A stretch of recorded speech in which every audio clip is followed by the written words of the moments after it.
nobody took it seriously. The police were institutionally racist against the white girls who were the victims, not against the Asian gangs who were doing it.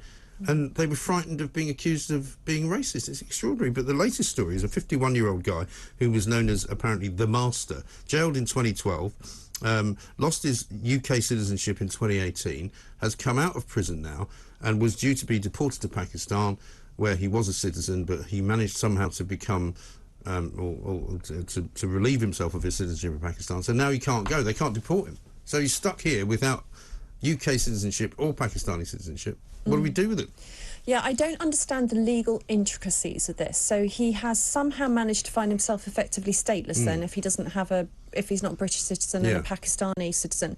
But you only have to be a fairly ordinary person with a basic grasp of morals to know it's completely wrong. I mean, he should be in jail for the rest of his life or deported. Right. What they did was disgusting. You know, they plied young teenage girls with alcohol. They raped them. They prostituted them. His nickname of the Master is absolutely offensive. Everything about these men is completely abhorrent. There'd be nothing that's too awful for them. And what's really abhorrent in this case is he's using his human rights as his shield and saying that he should be a role model to his son, and saying that you know, every child needs a parent to teach them right from wrong, and he's a role model. Well, he's the worst role model that you could imagine. It really is extraordinary, isn't it? Apparently, the truth of this story is revealed. A barrister representing him in his battle against deportation read out a document which said that Home Secretary Sajid Javid had written to Aziz, who renounced his Pakistani citizenship, and then 5 days later they lost their battle against being stripped of British nationality. So they were stripped of their British nationality. So, I mean, in some ways I'm glad that there's one good part of the story, that we can actually do that to people. But if you strip somebody of their nationality here, but then you can't deport them, then I'm sorry, it doesn't make much sense to me. It means you're basically given permission to stay in this country illegally. Yeah, there should be a way to revoke him of his right to remove his Pakistani citizenship and just deport him. The idea of people like this still walking around in the communities where they wrought this hideous physical, sexual and emotional havoc is just disgusting. He's no role model. No. He's a beast, not a master. He really is.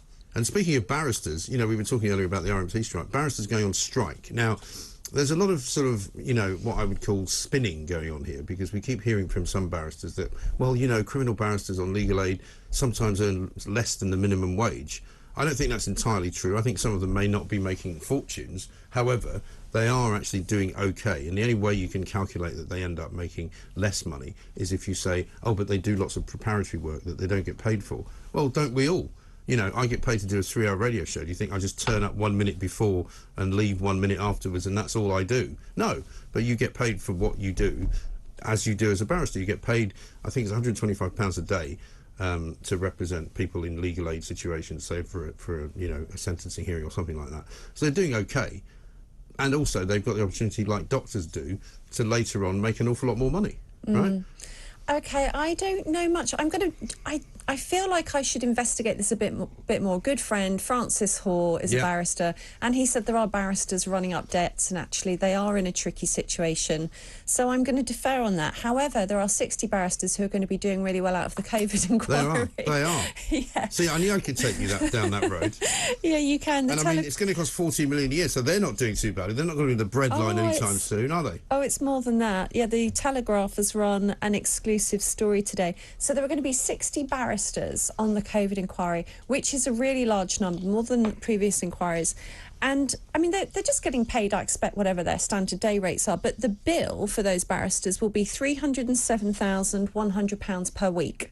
So you can see... week? Yes, that's just the barristers. There are obviously more costs than that in inquiry. You could get Lionel Messi for that. I know that won't mean anything to you. It's a footballer. It's a footballer reference, right? Lots of money. But it's looking like the COVID inquiry could be 192 million plus. To put this into context, the Iraq inquiry was 13 million and Levinson was 5.4 million. 1.3. Is that all the Chilcot inquiry was? Yeah, 13. Wow. Yeah. I would have thought it was more than that. That was completely worthless, though. Well, do you know, the thing is with this, I feel kind of like throw everything at it, throw everything at the COVID inquiry. Come on, let's do this. But not if it's going to be like a Chilcot or a Leveson. We haven't got any money, though, right? So yes, do an inquiry, but you don't have to. I mean, I always ask the question, why does it cost this much? You know, when they say, oh, this has cost X number of billions of pounds because of the man hours that have been using. You go, well, when you ask why, or could you break it down, nobody can ever say.